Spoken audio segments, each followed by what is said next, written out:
You have lived every single day of your life, but the first 2 or 3 years of it are simply gone. Not blurry, not vague, gone. A clean, blank stretch where your life was happening and nothing recorded it in a way you can access now. You learned to walk during that time. You learned to speak.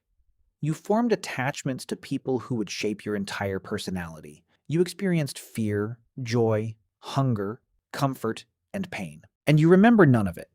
This is called infantile amnesia. Sigmund Freud named it in 1899, noticed that his patients could not retrieve memories from before age 3, and concluded it must involve psychological repression of troubling early experiences.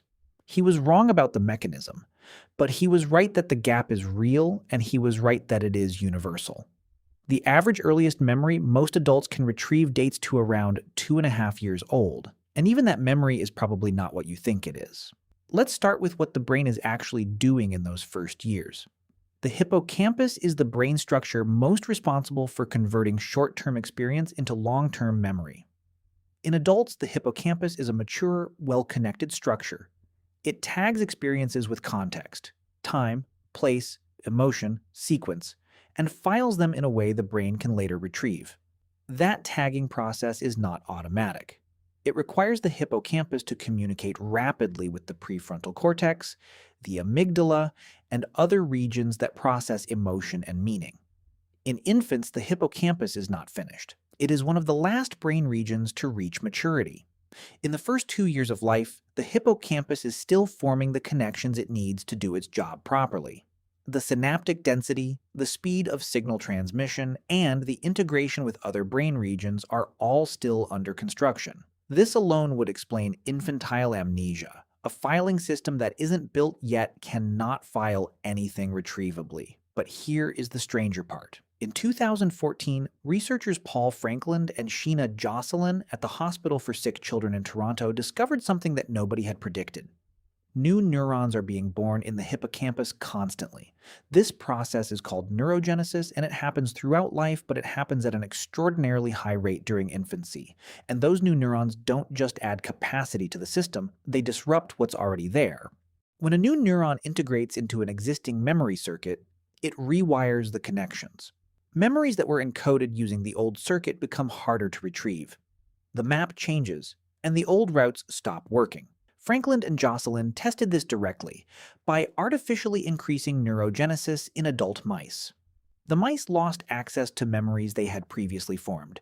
Then they suppressed neurogenesis in young mice. The young mice retained early memories for significantly longer than normal. The flood of new neurons that makes the infant brain so plastic and so capable of learning is the exact same process that erases what came before.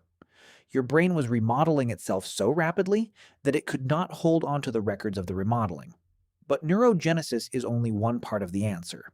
There is a second problem, and it is about language. Human memory is not simply stored as experience. It is stored as story.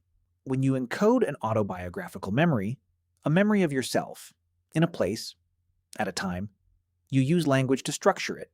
You narrate it, even silently. The narrative is part of what makes the memory retrievable. Infants do not have language. They have sensation, emotion, and response. But they do not yet have the verbal structure that allows an experience to be packaged into a retrievable story. This means even memories that were briefly encoded in the early brain cannot easily be retrieved by the language-using brain that came later. It is not that the infant didn't experience the world richly. It is that the older brain reaches back for a verbal record and finds none. Psychologist Patricia Bauer at Emory University has spent decades studying early memory. Her research shows that children as young as 9 months can form and retain memories. They demonstrate this through behavior, finding hidden objects, imitating sequences they were shown days earlier. The memories exist, but they are encoded in a pre-verbal system. When language arrives and becomes the primary encoding format, those early records become largely inaccessible. The translation cannot be made retroactively. There is a third factor, the self. Autobiographical memory requires a self to anchor it to.